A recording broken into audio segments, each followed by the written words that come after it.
Buenos días. Hoy, 25 de junio, vamos a desarrollar la sesión correspondiente al tema de transición demográfica y epidemiológica y el estudio de la carga de enfermedad, de lo cual ya hemos conversado en algunas sesiones previas, pero hoy día vamos a profundizar. Esta imagen es para mostrar básicamente evolución del número de habitantes en el planeta, ¿no? Como a lo largo de la historia este número se mantuvo, vamos a decir, con un crecimiento muy poco acelerado, ¿no? Sí, esa es una representación gráfica, ¿no? No busca exactitud, pero sí ver la tendencia y vemos, ¿no? Desde la prehistoria, ¿no? El incremento muy leve del número de habitantes que habitaban en un momento dado el planeta. Pero es particularmente a partir del siglo XIX, ¿no? Que se da un crecimiento y notoriamente durante el siglo XX. En la historia de la humanidad, de lo que vamos, el mayor crecimiento se ha dado en el siglo XX, ¿no? En la población mundial, ¿no? Y en ese siglo XXI, por el volumen, el número de habitantes que tenemos, obviamente el número en cifras absolutas que se tiene de crecimiento también es considerable, mayor que el siglo XX, es la proyección, eh, pero desde el punto de vista de velocidad, hoy en día esto está disminuyendo. A continuación. Vean, estas son las proyecciones del número de habitantes en, en billones, en miles de millones, ¿no? De habitantes en el planeta. De tal manera que hoy en día, ¿no? Hacia el año 2024, estamos alrededor, tal vez un poco más, de los 7.000 millones de habitantes en el planeta, ¿no?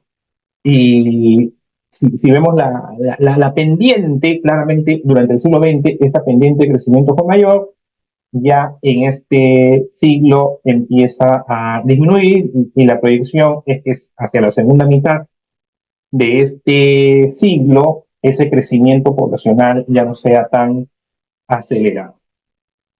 Pero todos estos cambios en el número de habitantes en el planeta van de la mano con lo que se denomina la transición demográfica, ¿no?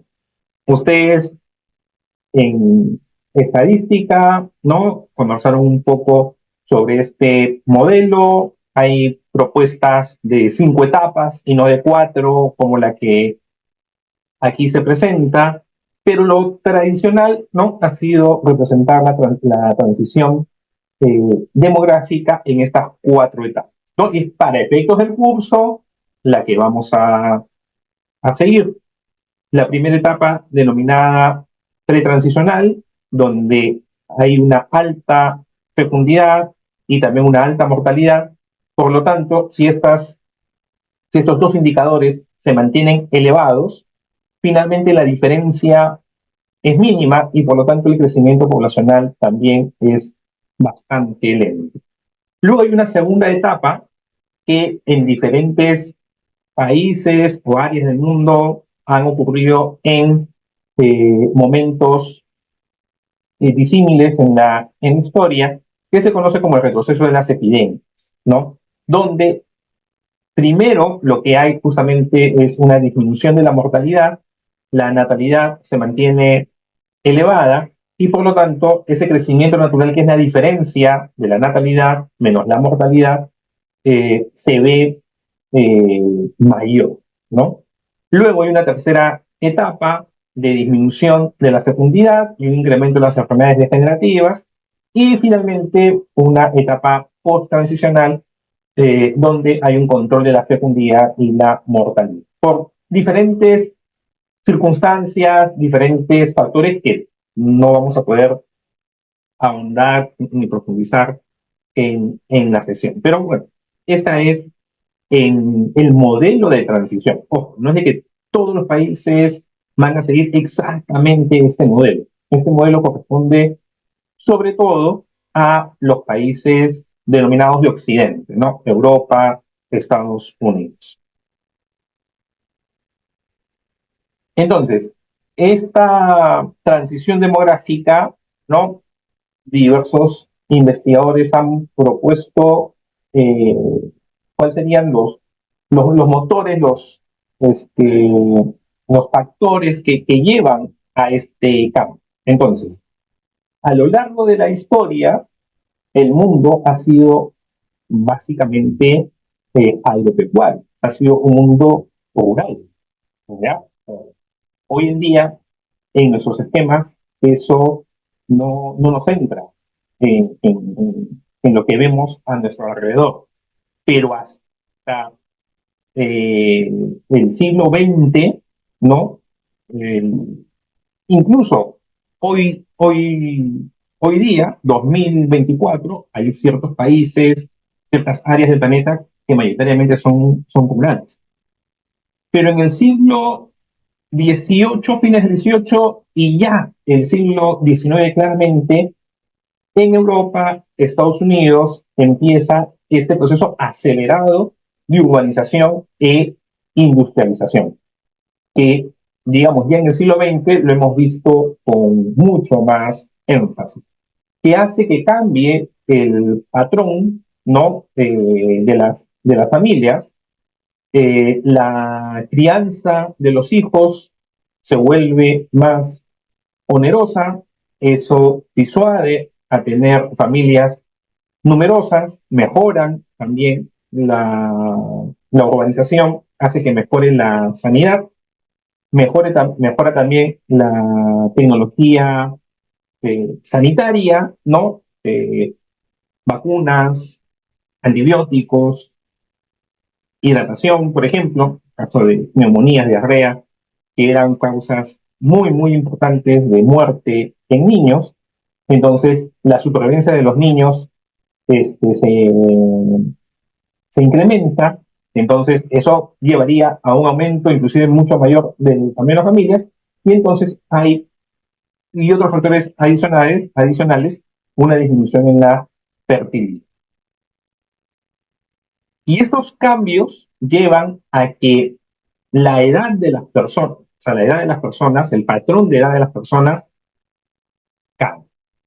Vean, esa es una proyección, ¿no? Hay que tomarlo no con exactitud, como dije en el primer gráfico, sino más bien para ver las tendencias, cómo va a ir variando lo que es la proporción de adultos mayores en la población, que es esta línea, ¿no? Con círculos, ¿no? Vean, las personas adultas mayores, quienes tienen 60 años o más, hacia finales de este ciclo, ¿no? La proyección es que sean el 30% de la población. Y tal vez esta proyección se queda corta, tal vez un poco más. Mientras que la población menor a 15 años va descendiendo. Y la población octogenaria, ¿no? Pacientes de 80 años a más, que están dentro del grupo de 60 a más, ojo, también cada vez se hace más preponderante. Entonces, esto implica también un reto en los servicios de salud. Esta es una noticia ya antigua, ¿no? De hace 6 años, eh, casi, donde se decía en ese momento que habían casi 280 geriatras, ¿no? En todo el país, ¿no? Certificados, habilitados para 3,7, casi 4 millones de adultos mayores en el Perú. Obviamente, un déficit bastante marcado de estos especialistas. Y la deficiencia continúa. Esta búsqueda la hice ayer, ¿no? Esta es una actualización con las diapositivas que ustedes tienen, ¿no? He podido revisar en la página del Colegio Médico y tenemos solamente 422 pediatras eh, habilitados, certificados, ¿no? Reconocidos por el Colegio Médico. Entonces, 422 pediatras para más de 4 millones de adultos mayores comprenderán que hay un déficit de especialistas dedicados a esta población. Entonces, esta transición demográfica, la transición demográfica son los cambios, ¿no? En los indicadores de fecundidad, de mortalidad, que llevan a expresarse en una estructura de edad distinta, de una pirámide expansiva hacia una pirámide estacionaria, que es lo que esperaríamos al final de la transición demográfica, se superpone la transición epidemiológica. ¿Ok? Creo que ahorita mencioné mal transición epidemiológica cuando dije la pirámide estacionaria al final de la transición demográfica. ¿Ya? Entonces, nuevamente, la transición demográfica son los cambios, o sea, se expresa en los cambios de los indicadores de natalidad y mortalidad, ¿ya? Con esos indicadores trabajamos, que van a repercutir en la estructura de edad.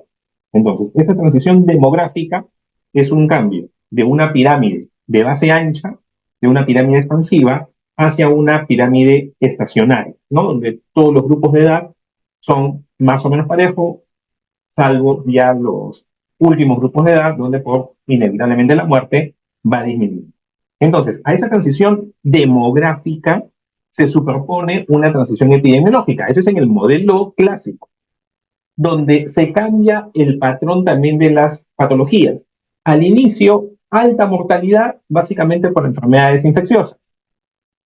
Hay toda una serie de cambios en la mejora en las condiciones de higiene, mejoras en la atención de la salud y el perfil de enfermedad va variando, esa transición epidemiológica se va presentando y tenemos en la etapa eh, posterior un patrón de enfermedad básicamente crónico-degenerativo. Esto ya ha sido superado.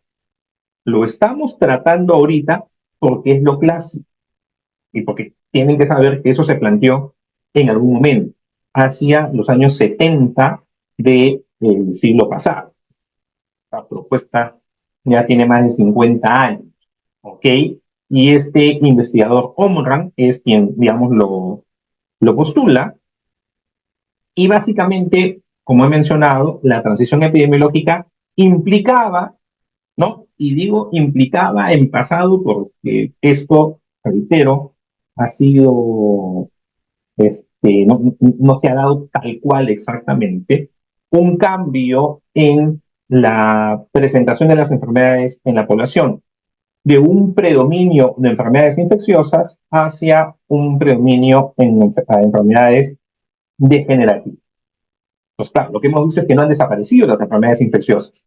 Entonces, ¿ha habido un cambio en el patrón de enfermedades? Sí, ha habido un cambio en el patrón de enfermedades, pero no es que las enfermedades infecciosas hayan desaparecido. Más bien aparecen los problemas, la salud mental, los problemas de salud mental, también con una mayor preponderancia, ahora se presentan y entonces tenemos patrones, vamos a llamar complejos, de diversas enfermedades a las que nos enfrentamos. Entonces, en el modelo de Omran de transición epidemiológica, se hablaba de una etapa de las epidemias de hambrunas, que es toda la historia de la humanidad hasta el siglo XIX en Europa, la etapa de retroceso de las epidemias, que será siglo XIX, siglo XX en Europa, y la etapa de las enfermedades degenerativas y producidas por el hombre, que sería mitad del siglo XX aproximadamente en adelante.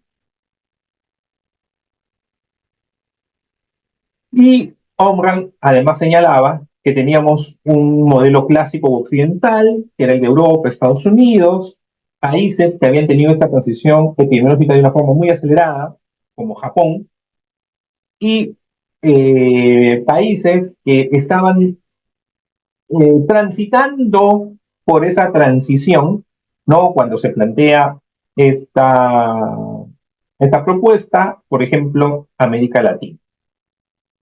Y estos son los gráficos, ¿no? Que representan esta transición, ¿ya? No se preocupen, estos son gráficos que muestran la proporción, ¿no? Es,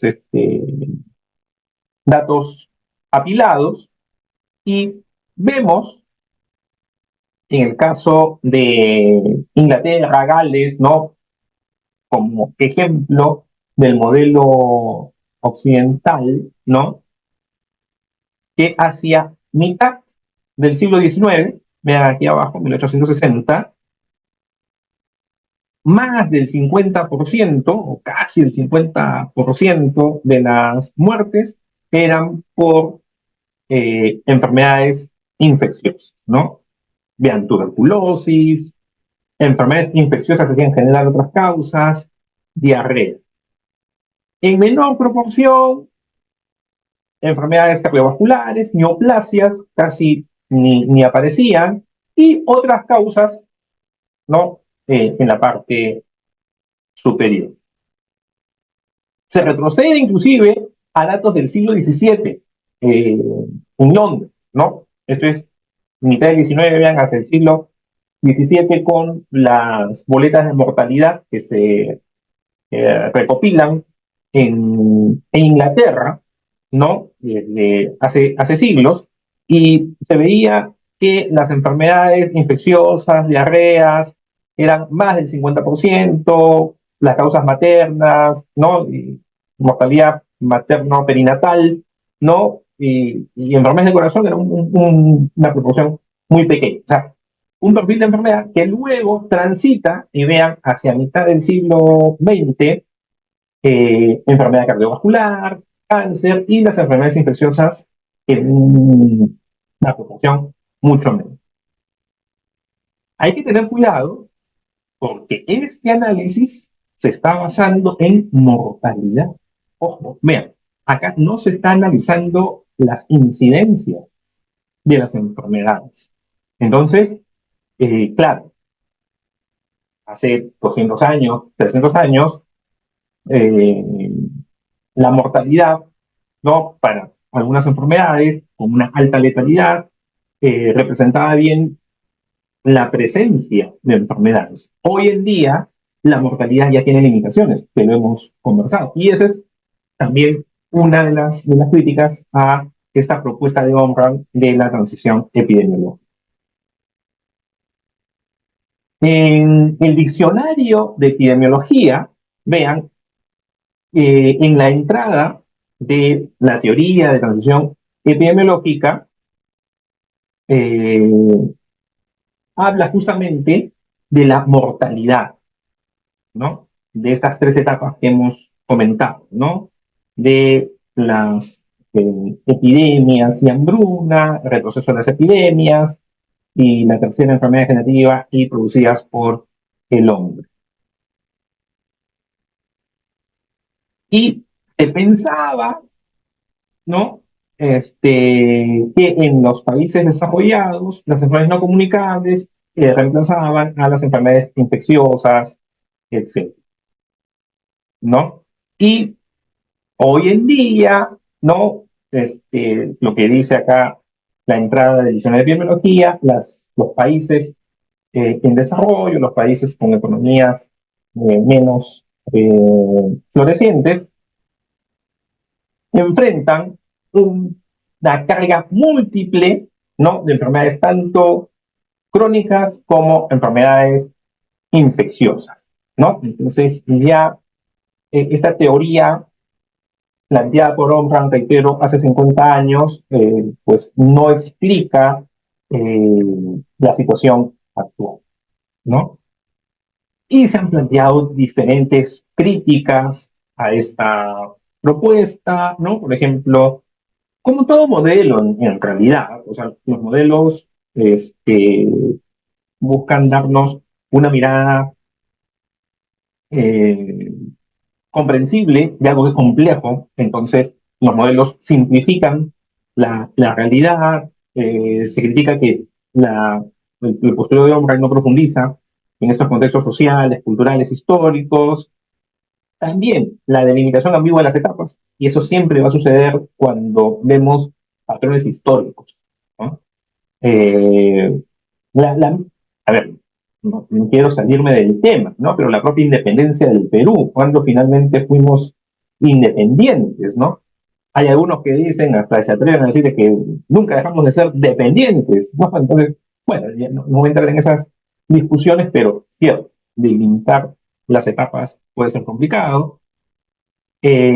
No toma en cuenta la morbilidad, ¿no? Esa es una crítica que creo desde el punto de vista de la expresión de las enfermedades en las poblaciones es un, eh, una crítica, ¿no? Que es bastante fuerte, ¿no? O sea, este punto 3, esta observación 3, con los años cada vez ha ganado más peso, ¿no? Las predicciones que son limitadas, nadie se imaginaba, por ejemplo, lo que es el COVID, ¿no? Entonces, las enfermedades emergentes y reemergentes, y asume un modelo homogéneo, lineal para todos los países. No es, eso no es así. Entonces, esta transición demográfica que va a una transición epidemiológica, pero hay que ver las limitaciones de ese modelo de Omran. Ojo, no estoy diciendo de que no haya transición epidemiológica desde el punto de vista de un cambio en el patrón de las enfermedades. Existe, eso es evidente. El patrón de enfermedades del Perú de hace 40 años no es el mismo que el de hoy en día. La crítica es a que ese planteamiento de Omran se dé en todos los países y de la misma manera, ¿no? Y que se pase de un estado A a un estado B indefectiblemente. Por ahí va la crítica. Pero que hay cambios, hay cambios. Y para medir esos cambios, vamos a emplear indicadores, ¿no? Medición del estado de salud. En el curso hemos visto los indicadores de frecuencia de enfermedad, hemos visto los indicadores de mortalidad, pero esto llega un momento en que es insuficiente y hay que complementar, ¿no? La mortalidad se ha usado durante siglos como indicador de estado de salud. Les bueno comentar estas boletas de mortalidad en Inglaterra. Y William Farr, contemporáneo a John Snow, a Florence Nightingale, eh, propuso una primera clasificación de las causas de muerte, ¿no? Y se usó esta también, y es la base para lo que luego fue la CIE-10, la clasificación de enfermedades, ¿no? Par, lo que propuso es una clasificación de muertes y se analizaba también de esa manera el estado de salud de las poblaciones. Pero ya solo la muerte es algo insuficiente, ¿no? Eh, y con las mejoras en el manejo de los pacientes, quedan personas convalecientes, eh, no fallecen, ¿no? Las personas, pero quedan con ciertas secuelas, ciertas discapacidades, y esto hay que tomarlo en cuenta, y solo la mortalidad, pues no lo incluye. La prevalencia y la incidencia son indicadores que nos ayudan, ¿no? Y que van a formar parte en el cálculo de lo que vamos a ver ahora, la carga de la enfermedad, la incidencia específicamente, pero no toman en cuenta la severidad, la discapacidad que deja una enfermedad. Entonces, eh, se fue buscando alguna forma de integrar, ¿no? La frecuencia de la enfermedad, la mortalidad, ¿no? Que genera, y la discapacidad que genera. Y así, ¿no? Se llegó a los años de vida ajustados a la discapacidad, ¿no? Que es un indicador de carga de enfermedad. Hay otros que figuran ahí, pero el más empleado, el que ustedes van a encontrar en la mayoría de reportes, etcétera, es lo que en inglés se resume, ¿no?, con las letras DALY, ¿no?, los DALYs, los años de vida ajustados a discapacidad. El primer antecedente de estudio, de publicación, digamos, se realiza para analizar esta carga de enfermedad con los años de vida ajustados a discapacidad, es, vamos a ver, data del año 96 y hace un análisis del año 90, ¿ok? De 1990, ¿no? Y este investigador Murray, ¿no?, es el referente en lo que es carga de enfermedad a nivel mundial, ¿no? Entonces, en su trabajo, publicado en el año 96, pero con datos de 1990, ¿no?, calcula, ¿no?, esta carga de enfermedad a través de los años de vida ajustados a discapacidad, ¿no? Vean los daños, ¿no? Expresados como una razón, lo vamos a ver también más adelante, con sus dos componentes, ¿no? Los años de vida perdidos y los años de vida con discapacidad, ¿no? Aquí en azul, los años de vida perdidos, en verde, los años vividos con discapacidad. Y la suma de esos dos componentes da los años de vida ajustados a la discapacidad en diferentes regiones del mundo, ¿no? Entonces, una clasificación del Banco Mundial. Ojo, esta no es la clasificación que vimos de OMS y porque este fue un encargo del Banco Mundial, ¿no? Entonces, esos años de vida ajustados a la discapacidad, en función a la discapacidad, en español vamos a tener dos siglas, ABAT y AVISA. En inglés son DALY, ¿bien? Y esto va a generar un poquito de confusión. En inglés se denominan DALY, ¿no?, años de vida ajustados a la discapacidad.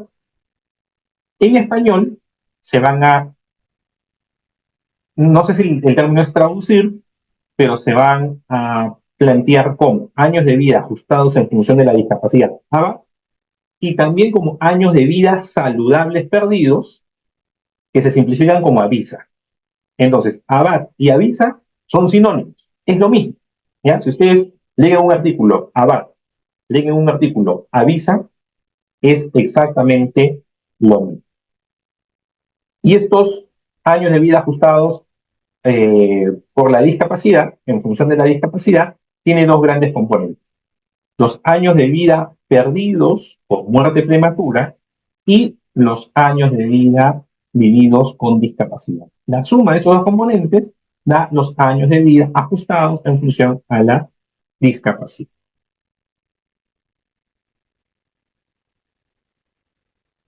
Y lo que les decía, también se emplea el término AVIS, años de vida saludables perdidos.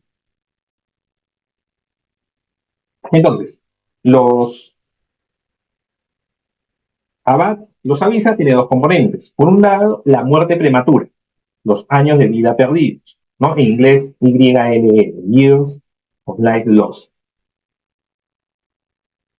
¿Cómo se calcula los años de vida perdidos? ¿No? Es la diferencia entre la esperanza de vida y la edad en que fallece la persona.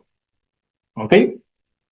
Entonces, no, planteamos como esperanza de vida 82,5, ¿ya? Que está aquí en la diapositiva. Y una persona fallece a los 65 años. Entonces, eso es una resta, es así de sencillo. ¿Cuánto es entonces los años de vida perdidos para esta persona? Será 82,5 menos 65 años. Y por lo tanto, tenemos 17,5 años de vida perdidos. Se está suponiendo en este momento que hasta los 65 años la persona que falleció a los 65 vivió sin discapacidad, pero sabemos que eso no es real, ¿ya? Ahorita estamos concentrándonos en el componente de la derecha, los años de vida perdidos. ¿Qué límite emplear? Podemos usar diferentes límites, entonces va a depender del estudio. No, en, ese primer, en esa primera investigación de Murray para el año 90, se diferenció entre hombres y mujeres. A las mujeres se les planteó como esperanza de vida 82.5 años, que era la esperanza de vida de las mujeres en Japón. A los hombres se puso como esperanza de vida 80 años. En estudios que ha hecho la OMS ya más recientemente, por ejemplo, no diferencia entre hombres y mujeres, y no debería por qué haber esa diferencia, ¿no? Hombres y mujeres deberían tener la misma expectativa, y se plantea como esperanza de vida para los cálculos la máxima esperanza de vida para mitad de este siglo que se tendría en algún país. Y esa estimación es de 91.9 años, casi 92 años, que corresponde a la esperanza de vida para las mujeres en Japón y Corea del Sur. Entonces, cuando ustedes analicen los estudios de carga de enfermedad, también tienen que ver cuál fue el referente que se empleó para la esperanza de vida. Ya, entonces tenemos ese componente de los años de vida perdidos.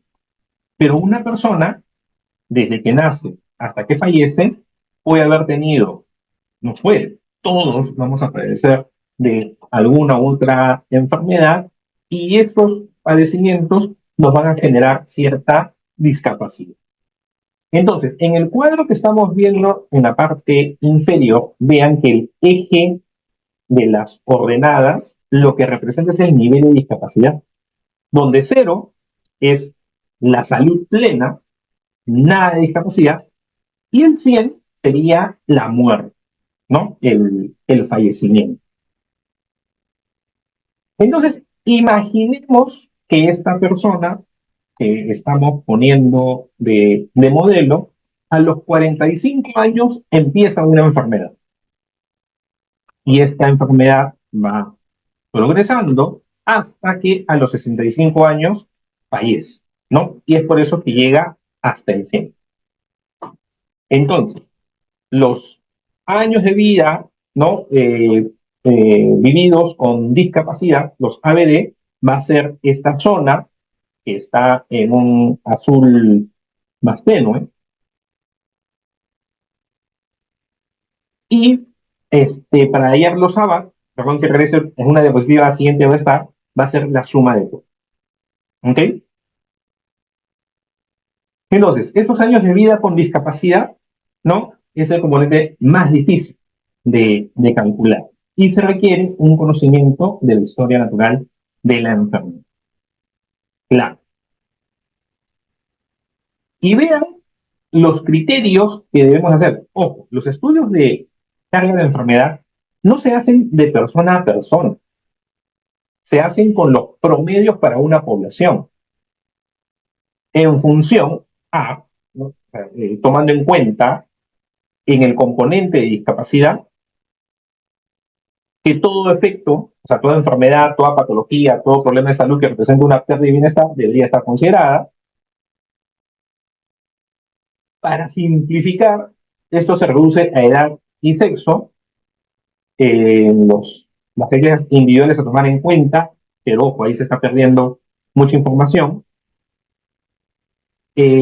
También una parte crítica que puede darse, pero que es un criterio que se asume, que los eventos son tratados igual independientemente del entorno. O sea, una neumonía en, no sé, en Camerún se trata igual que una neumonía en Francia. Me refiero desde el punto de vista estadístico de los supuestos, ¿ya? O una neumonía acá en Perú, y no necesariamente va a ser así. Y la unidad de medida es el tiempo. Entonces, vean todo lo que entra. Población susceptible de enfermar a cada edad, la incidencia de enfermedad por edad y sexo, la duración media de la enfermedad, ¿no? Y cada uno de sus estadios, de sus etapas, por grupos de edad y sexo, edad de inicio media de cada patología y la discapacidad que produce la enfermedad. Todo esto, todo esto se resume en dos palabras. Todo esto. Historia natural. ¿De dónde van a sacar esta información? Si es que no conocen la historia natural de la enfermedad. Esta enfermedad se agrava, no se agrava, cuánta secuela deja, a qué edad se presenta, afecta más a hombres, a mujeres, pues la población susceptible, ¿no? En esa etapa prepatogénica, donde están interrelacionándose el agente, huésped y el medio, a qué población podría atacar. Entonces es difícil. Y nuevamente, estos son estudios con indicadores poblacionales, no son con indicadores individuales, no que voy calculando los años de vida vividos con discapacidad, con los años de vida perdidos para cada persona y luego sumo eso. No, es un cálculo eh, grupal. Este es un ejemplo publicado hace algunos años por la doctora Giovanna Seclen, que es profesora de la facultad. Ella ha hecho varios estudios de carga de enfermedad en el Seguro Social para ver, ¿no?, esta diferente presentación que pueden tener las enfermedades desde el punto de vista de algunas que producen muerte prematura, otras no, algunas producen más discapacidad, tales otras un poco menos de discapacidad, unas que se activan y entonces hay periodos de más discapacidad, luego van remitiendo, y entonces toda esta complejidad, reitero, que la sabemos o deberíamos de conocer por la historia natural, deben de tomarse en cuenta en el momento de los estudios de carga de enfermedad. Y recuerdan que el eje de las ordenadas representaba la discapacidad. Entonces, aquí lo que se quiere mostrar es cómo a mayor limitación de la persona, esa ponderación de discapacidad va aumentando hasta que el número uno, que es la muerte. Esto, en general, fue lo que se aplicó en el estudio de Murray del año 96, ¿no? Para el año 90. Esto ha ido cambiando y obviamente hoy en día es mucho más fino y para cada enfermedad, dependiendo si tiene tratamiento o no tiene tratamiento, hay diferentes ponderaciones. O sea, ya no es algo general para todas las patologías, sino que se va viendo uno a uno. Solamente este es un ejemplo para un estudio que se hizo para estimar en el año 2010, ¿no? Esos son los pesos, las ponderaciones, con de 0 a 1. Si se tiene un episodio leve, agudo, de una enfermedad infecciosa, se considera con ponderación 0,5%, ¿no? 0,005, ¿no? Ahora, si por ejemplo teníamos una enfermedad, unas consecuencias posteriores al episodio agudo, ¿no? Fatiga, la habilidad emocional, insomnio, etcétera, ya se consideraba una discapacidad, una ponderación de discapacidad de 25%. Entonces, ya iba variando, ¿no? Vean, un paciente con VIH que recibe tratamiento antirretroviral, la ponderación de discapacidad se consideraba 5%. Un paciente en SIDA que no estaba recibiendo tratamiento antirretroviral, la discapacidad casi 55%. Entonces, como están observando, cada vez se hace más preciso, ¿no?, el estudio, la asignación de estas ponderaciones de discapacidad, y esto se va actualizando, evaluando, etc. También hay una ponderación para las edades, ¿no? O sea, la población en edad económicamente activa, más productiva, ¿no? Entre los 20 y 30 años, es la población que tendría mayor ponderación, ¿no? Mayor valor social, a diferencia de los extremos de la vida. Y eso también es muy cuestionable, ¿no? Porque todas las personas eh, tienen el mismo valor, ¿no? Aquí se tiene una mirada más econo, económica, no sé si existirá el término econocentrista, ¿no?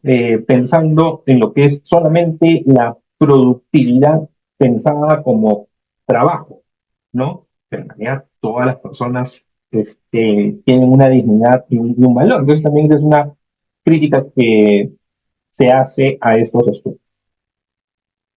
Bueno, entonces los ABAT es la suma de los años vividos con discapacidad más los años de vida perdidos de forma prematura. Entonces, los ABAT es esta suma. Y se plantea la pregunta, ahora, les formulo. Si esto lo llevamos a matemática y queremos calcular el área de esta zona que está en azul oscuro, ¿qué herramienta matemática me serviría para poder obtener el área, ¿no? De esta figura que acá tiene una curva, no es un rectángulo, no es una figura geométrica de las que en primaria nos enseñaban? Entonces, ¿qué herramienta matemática es la que empleamos? Tenemos que integrar. Por eso el cálculo de los ABAC, de los AVISA, implica una operación de integración, donde entran lo que ya hemos conversado, el peso de la discapacidad, el tiempo vivido a diferentes edades, es lo que vemos, el valor social, ¿no? de las edades, edad de inicio de la enfermedad, duración de la discapacidad o el tiempo perdido por muerte prematura, el descuento social, ¿no? Es otro indicador que también ahí se toma en cuenta. Entonces, y esta fórmula que aquí estamos observando también es una simplificación a su vez, porque cada uno de estos componentes conlleva cálculos eh, complicados, cálculos complejos.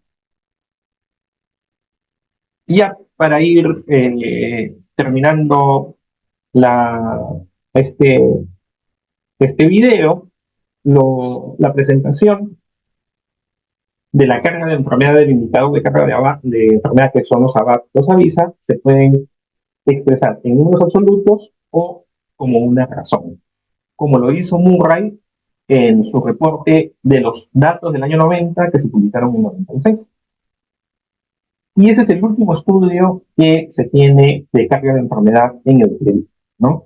Que fue presentado el año pasado, si no me equivoco, referido a el año 2019. ¿Ok? Y este es es la tabla 1, es el primer resultado y es, a ver, podría decirse el principal porque es el indicador grueso tal cual. Entonces, al año 2019 se estimó que hubo 5.801.550 años de vida perdidos, ¿ya? Años de vida saludables perdidos, años de vida ajustados en función a la discapacidad perdida. Entonces, ¿cómo fue que se perdieron esos 5 millones de años? ¿No? Entonces durante el año 2019 fallecieron personas que dejaron de vivir, entonces se perdieron años saludables, y por otro lado, habíamos personas con enfermedades que no teníamos una salud plena. Entonces teníamos algo de discapacidad.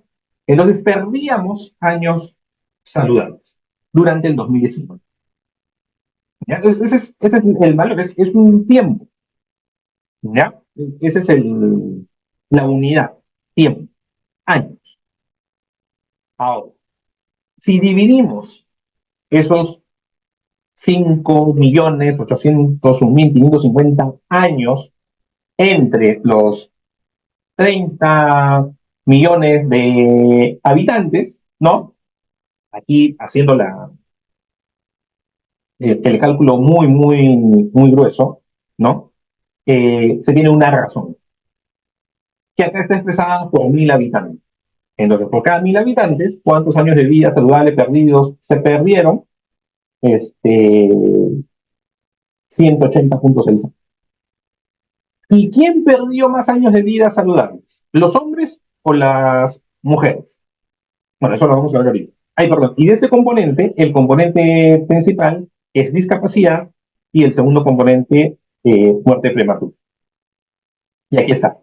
¿Quién perdió más años, los hombres o las mujeres? En número absoluto, los hombres, y cuando ya lo llevamos a razón, que es la forma de comparar, vemos que lo son, ¿no? Entonces, el promedio nacional es 180.6 años por 1.000 habitantes de años de vida saludables perdidos, y los hombres presentan una carga de enfermedad mayor que las mujeres. Por grupos de edad, bien, eso es interesante, o sea, analizando cada segmento, cada grupo de edad de forma independiente. ¿A qué se parece? No es que sea exactamente igual, pero se parece bastante, ¿no? Es a la curva de la mortalidad por edad. ¿Se acuerdan? Que tiene esta forma de J, de U. Entonces, los avisa, en general los avisa, en la línea con el guinda más fuerte, ¿no? Entonces vean cómo va aumentando. Y un dato que vamos viendo, ¿no? Es que tanto los años de vida con discapacidad como los años de vida perdidos, ¿no? También van disminuyendo. Ahora, aquí hay como un descenso en estos grupos de edad mayores que disminuye los años de vida con discapacidad. Entonces, pero uno dirá, pero si los adultos mayores este, son los que más discapacidad eh, tienen, ¿no? O sea, ¿por qué podría presentarse eso? Se debe a que muchas de estas, o sea, de las personas fallecieron antes, ¿no? Entonces ahí se acumuló lo que es la discapacidad y una vez que fallecen, pues ya no tienen que aportar discapacidad porque fallecieron, ¿no? Entonces, por ahí va un poco ese patrón. Y este gráfico es una muestra del cambio en el patrón de enfermedad, ¿no? Medido como carga de enfermedad, lo que hablábamos de la transición epidemiológica. Entonces, si uno compara este estudio de carga de enfermedad con los previos, va a ver que hay diferencias. Para el 2019, recuerden tiempo, lugar y persona. Para el 2019, ¿cuál era la categoría de enfermedad, ¿no? Que representó la carga más elevada en el país? Las enfermedades cardiovasculares. Las enfermedades cardiovasculares, básicamente el componente de muerte prematura y también un componente importante de discapacidad, ¿no? Por ejemplo, en tercer lugar, enfermedades osteomusculares y tejido conectivo, ¿no? Artrosis o lo demás. Es la tercera causa de carga de enfermedad, pero porque las personas fallecen prematuramente por estos problemas, ¿no?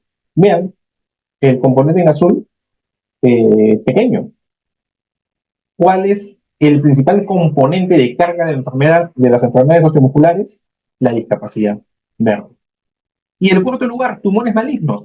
Más bien es el otro lado de la moneda, ¿no? El componente principal de carga de enfermedad es la muerte prematura. Y obviamente, en las personas con neoplasias, con cáncer, que tienen discapacidad, pero lamentablemente todavía es muy preponderante la muerte prematura en esta categoría de enfermedad. Y así vamos viendo cada uno de estos cuadros, de estas patologías. Muy bien, entonces con eso estamos terminando esta presentación. Gracias por la atención y ya continuamos con los otros dos videos del curso en los siguientes. Hasta luego.